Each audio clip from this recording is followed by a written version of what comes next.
శ్రీ గురుభ్యో నమః. శ్రీమాత్రే నమః. అందరికీ నమస్కారం.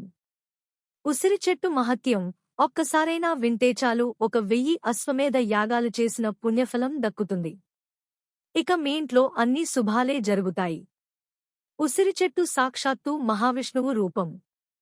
ఉసిరి చెట్టుని దాత్రి వృక్షము, అమలక వృక్షమని కూడా పిలుస్తారు. ఈ ఉసిరి చెట్టు యొక్క మహిమను విన్నా, చదివినా, చెప్పినా జన్మజన్మల పాపాలు పటాపంచలవుతాయి. అనుకున్న కోరికలు నెరవేరుతాయి. అష్టైశ్వర్యాలు కలుగుతాయి. అటువంటి ఉసిరి చెట్టు మహిమ గురించి తెలిస్తే ఎవరైనా ఆశ్చర్యపోతారు. ఉసిరి చెట్టు మూలంలో విష్ణుమూర్తి, కాండంలో రుద్రుడు, పై భాగంలో బ్రహ్మదేవుడు, కొమ్మల్లో సూర్యుడు, ఉపశాఖలో సకల దేవతలు ఉంటారని పురాణాలు చెబుతున్నాయి. క్షీరసాగరం మదనం తర్వాత అమృతం కోసం దేవదానవుల మధ్య జరిగిన పెనుగులాటలో కొన్ని చుక్కలు నేలమీద పడ్డాయని అదే ఉసిరి చెట్టుగా మారిందని ఓ కథనం. సూతమహర్షి, మునులు అందరితో కలిసి నైమిసారణ్యంలో కార్తీక పౌర్ణమి నాడు ఉసిరి చెట్టు కింద వనభోజనాలు చేసినట్లు కార్తీక పురాణంలో వర్ణించబడి ఉన్నది. దామోదరుడికి అంటే శ్రీహరికి అత్యంత ప్రీతిపాత్రమైన వృక్షం ఉసిరి.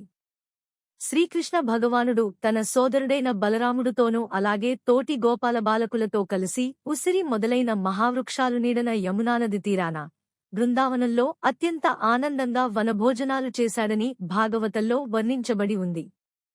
ఉసిరి చెట్టు కింద శ్రీమహావిష్ణువును, ఉసిరికాయలతో దీపారాధన చేసేవారిని చూడడానికి యముడికి కూడా శక్తి చాలదట. ఉసిరి చెట్టు ఉన్న తోటలో వనభోజనాలు చేస్తే వారి మహాపాతకాలు సైతం తొలగిపోతాయట. ఎంతో విశిష్టమైన ఉసిరి మహత్యాన్ని తెలిపే ఒక కథను ఇప్పుడు తెలుసుకుందాం. అంతకన్నా ముందు మా వీడియోను మీరు ఫస్ట్ టైం చూసినట్లయితే ప్లీజ్ సబ్స్క్రైబ్ చేసుకోండి. ప్రతి ఒక్కరూ తప్పకుండా ఒక లైక్ చేయండి. మీరు లైక్ చేయడం వల్ల మాకు ఎంతో సపోర్ట్గా ఉంటుంది. అలాగే కామెంట్ బాక్స్లో జై శ్రీకృష్ణ అని కామెంట్ చేయండి. ముందుగా ప్రతి ఇంట ఐశ్వర్యాన్ని చేకూర్చేది కనకధారా స్తోత్రం అయితే అందరికీ కనకధారా స్తోత్రం మహిమ తెలుసుగాని దాని వెనుక జరిగిన కథ బహుశా చాలా కొద్దిమందికి తెలిసి ఉంటుంది. ఆదిశంకరాచార్యులు చిన్నతనంలోనే సన్యసించారని అందరికీ తెలిసిందే. అలా ఆయన చిన్నతనంలో ఉన్నప్పుడు ఒకసారి భిక్ష కోసం వెళ్తూ ఒక ఇంటి ముందు ఆగి, మాత భిక్షాందేహి అని అడుగుతారు. అయితే ఆ ఇల్లు ఒక పేద బ్రాహ్మణురాలిది. ఆమెకు ఉన్నది ఒక్కటే చీర. ఆమె అప్పుడే స్నానం చేసి తన చీరను ఆరబెట్టుకుని అది ఎప్పుడు ఆరుతుందా అని లోపల ఒక మూలన ఉండి ఎదురు చూస్తూ ఉన్నది. ఆమె ఇంట్లో తినడానికి ఎలాంటి పదార్థాలు లేవు.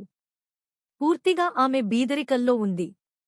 అలాంటి ఆమెకు ఆదిశంకరుల పిలుపు వినపడగానే, అయ్యో నా ఇంట్లో ఏమీ లేదు.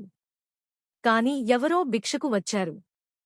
ఇప్పుడు ఏమి చేయాలి అని బాధపడుతూ వెతకగా ఆమెకు తన ఇంట్లో ఒకచోట ఆమెకు ఉసిరికాయ కనిపించింది. ఆమె బట్టలు లేకపోవడం వలన ఆ ఉసిరికాయని ఆమె తలుపు చాటు నుండి ఆదిశంకరులకు భిక్ష పాత్రలోకి విసురుతుంది.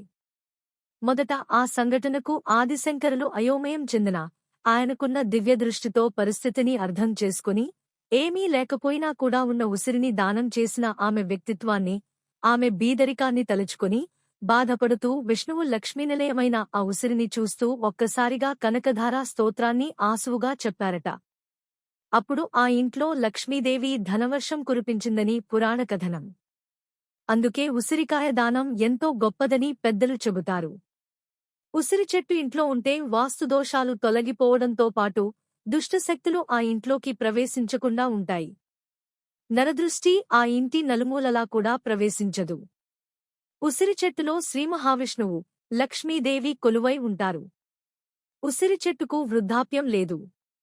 అందుకే ప్రతి మనిషి ఉసిరి చెట్టును నాటాలని మహర్షులు తెలియజేశారు. ఉసిరి చెట్టుకు 8 వైపులా 8 దీపాలను పెట్టి 8 ప్రదక్షిణలు చేస్తే సకల బాధలు తొలగి మంచి జరుగుతుందని పురాణాలు చెబుతున్నాయి.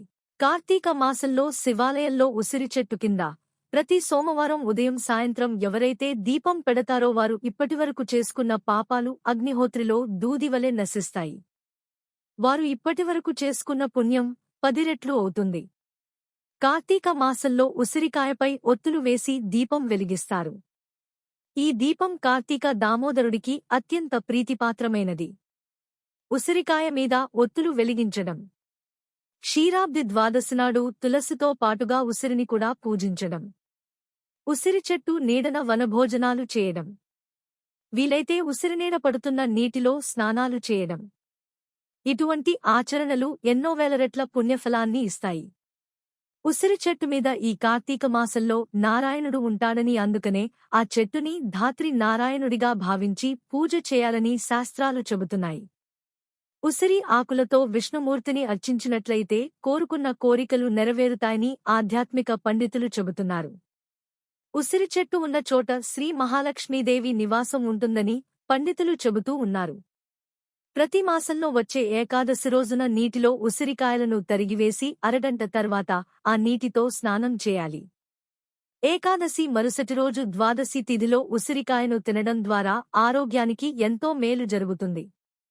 ఆధ్యాత్మిక పరంగా ఉసిరికాయలను నానబెట్టిన నీటిలో స్నానమాచరించడం గంగా నదిలో మునిగిన పుణ్య ఫలితాన్ని ఇస్తుందంట. ఉసిరి ఆయుర్దాయాన్ని పెంచుతుంది.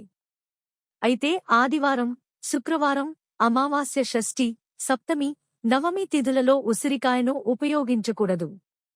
ఉసిరికాయ చెట్టు ఇంట్లో ఉండటం ద్వారా మన చుట్టూ సానుకూల ప్రభావాన్ని ఏర్పడేలా చేస్తుంది. ప్రతికూల అంశాలు చుట్టూ తిరిగిన ఉసిరి చెట్టు ప్రభావంతో మన ఆలోచన దృక్పథంలో తేడా రాదని పండితులు చెబుతున్నారు. అంతేకాకుండా ఉసిరి చెట్టు మహావిష్ణువు యొక్క అరచేతిలో నివసిస్తుంది. అలాంటి ఈ పుణ్యప్రదమైన ఉసిరి చెట్టును పెంచడం, ఉసిరి చెట్టును పూజించడం ద్వారా అష్టైశ్వర్యాలు చేకూరుతాయి. ఉసిరి చెట్టు నీడలో కూర్చుని శివుడిని ధ్యానం చేస్తే సర్వాభీష్టాలు నెరవేరుతాయట. వాస్తు ప్రకారం ఉసిరికాయ చెట్టు ఇంట్లో ఉన్నట్లయితే ఈతి బాధలు ఉండవు. ఇంటి తూర్పు దిశలో ఉసిరి చెట్టును నాటడం ద్వారా సానుకూల శక్తి లభిస్తుంది.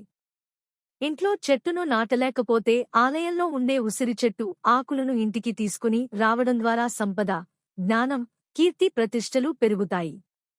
ఉసిరి చెట్టు దిగువ భాగంలో బ్రహ్మ, మధ్యలో శ్రీమహావిష్ణువు, కాండంలో శివుడు ఉంటారని పురాణాలు చెబుతున్నాయి. భార్యాభర్తలు తరచూ గొడవ పడుతూ ఉంటే ఉసిరి చెట్టుకు 7 సార్లు ప్రదక్షిణ చేసి తర్వాత నేతితో దీపం వెలిగించి కర్పూరంతో ఉసిరి చెట్టుకు దీపారాధన చేయాలి. ఇలా చేయడం ద్వారా భార్యాభర్తల అనుబంధం పెంపొందుతుందని ఆధ్యాత్మిక పండితులు తెలియజేస్తున్నారు. పవిత్రమైన ఈ కార్తీక మాసంలో శివకేశవుల ఆరాధన విశేషమైన ఫలితాన్ని ఇస్తుంది. తులసి ఉసిరికోట ముందు దీపాన్ని వెలిగిస్తే సకల దోషాలు తొలగిపోతాయి. ఈ మాసంలో ఉసిరిని పూజించడం వలన అనారోగ్య సమస్యలు దరిచేరవు. ముఖ్యంగా కార్తీక మాసంలో క్షీరాబ్ది ద్వాదశి రోజు ఉసిరికాయల దీపాలను వెలిగించినప్పుడు శ్లోకాన్ని తప్పనిసరిగా పఠించాలి. కార్తీక మాసంలో ఉసిరి చెట్టుకు, ఉసిరికాయకు ఉన్న సంబంధం అంతా ఇంతా కాదు. అలాగే క్షీరాబ్ది ద్వాదశి రోజు, కార్తీక పౌర్ణమి రోజు ముఖ్యంగా ఉసిరికాయల దీపాలను వెలిగిస్తే సకల శుభాలు చేకూరుతాయి. ఉసిరి చెట్టు సాక్షాత్తు మహావిష్ణు స్వరూపంగా భావిస్తారు. కార్తీక మాసంలో వచ్చే ఏకాదశి, సోమవారం, ద్వాదశి, పౌర్ణమి తిథుల్లో ఉసిరి చెట్టు కింద దీపాలను వెలిగిస్తారు. కార్తీక పౌర్ణమి, క్షీరాబ్ది ద్వాదశి రోజున ఉసిరికాయని తీసుకుని దానిలో నెయ్యి ఉండేలా పై భాగాన్ని తీసేసి తామర కాడల ఒత్తులు వేసి దీపాన్ని వెలిగించాలి. ఇలా చేస్తే మహిళలు దీర్ఘసుమంగళి ప్రాప్తిస్తుందని పురాణాలు చెబుతున్నాయి. ఉసిరికాయ అంటే లక్ష్మీదేవికి ప్రీతికరం. అందుకే కార్తీక మాసంలో ఉసిరిదీపం వెలిగించిన వారికి లక్ష్మీదేవి, శ్రీమహావిష్ణువు, ఈశ్వర అనుగ్రహం లభిస్తుందని విశ్వాసం. అంతేకాదు కార్తీక పౌర్ణమి క్షీరాబ్ది ద్వాదశి రోజున ఉసిరిదీపం వెలిగించిన వారికి నవగ్రహ దోషాలు తొలగిపోతాయి. ఇలా చేస్తే ఆర్థిక ఇబ్బందులు ఉండవు. అష్టదరిద్రాలు తొలగిపోతాయి. మహాలక్ష్మీదేవి యొక్క అనుగ్రహం లభిస్తుంది. అంతేకాదు ఉసిరి దానం చేస్తే భూమండలానికి ప్రభువు అవుతారని, దారిద్ర్యం తొలగిపోతుందని విశ్వాసం. అలాగే ఇంటి ముందు తులసికోట వద్ద ఉసిరికాయతో దీపాన్ని వెలిగిస్తే కోరిన కోరికలు నెరవేరుతాయని భక్తుల ప్రగాఢ నమ్మకం. ఉసిరికాయలను దానం చేయడం వలన వెలకట్టలేని పుణ్యం కలుగుతుంది. దీనివలన ఆ లక్ష్మీదేవి కరుణాకటాక్షం మీపై ఎల్లప్పుడూ ఉంటుంది. కార్తీక మాసంలో ఏది దానం చేసినా అది ఎప్పటికీ ఉంటుంది. కాబట్టి ఉసిరికాయ దానం ఎంతో గొప్పది. ఇక ఉసిరి దీపం గురించి చెబితే లక్ష్మీదేవి ప్రతిరూపమైన ఉసిరిలో దీపం పెట్టడం వలన ఆ దేవిని చైతన్యవంతం చేసి ఆ పరమేశ్వరుని నిలయంలో పెట్టినట్లు అవుతుంది. కార్తీక మాసంలో ముక్కోటి దేవతలు శివుడు సమక్షంలో శివాలయంలోనే ఉంటారు. కాబట్టి ఉసిరి దీపాన్ని పెడితే సకల దరిద్రాలు తొలగే సకల శుభాలు కలుగుతాయి. ప్రణవ పంచాక్షరి జపం, విభూది ధారణ, ఉసిరిదానం, దీపారాధన, కార్తీక పురాణ పఠనం ఇవన్నీ ఈ కార్తీక మాసంలో చేయడం వలన ఎన్నో పాపాలు తొలగి జీవితంలో సమస్యలు తగ్గి జీవితానికి ఒక మంచి మార్గం కనబడుతుంది. మా వీడియోస్ చూసినందుకు ధన్యవాదములు. దయచేసి మా ఛానల్ని లైక్ చేసి సబ్స్క్రైబ్ చేసుకుని మమ్మల్ని సపోర్ట్ చేయండి.